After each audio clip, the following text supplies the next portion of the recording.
Бюджет республики на 2025 и плановый период на 2026-2027 годы утвержден. Ранее закон о республиканском бюджете рассмотрен и принят в первом чтении Народным собранием. Об этом рассказал глава Ингушетии.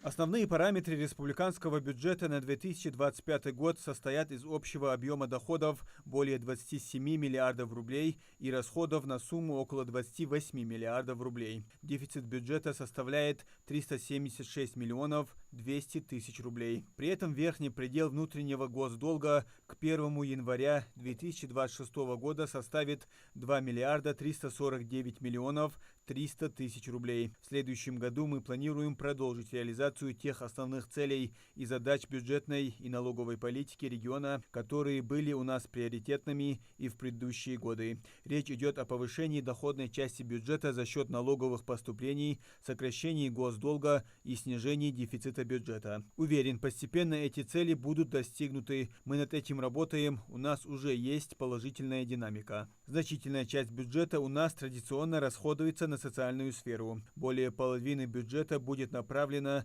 на образование, социальную политику и здравоохранение. Следом идут культура и спорт, которые очень важны для духовного и физического роста населения. Мы также ожидаем, что одна из основных статей доходов республиканского бюджета, налоговые и неналоговые доходы, в 2025 году составит 7 миллиардов 761 миллион 600 тысяч рублей, что на 854 миллиона больше, чем в текущем году. Из них на неналоговые доходы бюджета приходится 844,5 миллионов рублей. Безвозмездные поступления, которые включают в себя дотации, субсидии, субвенции и иные внебюджетные трансферты, поступающие из федерального бюджета в 2025 году, предусмотрены в объеме около 19 миллиардов рублей. Их объем будет дополнительно скорректирован после распределения дополнительных целевых межбюджетных трансфертов из федерального бюджета.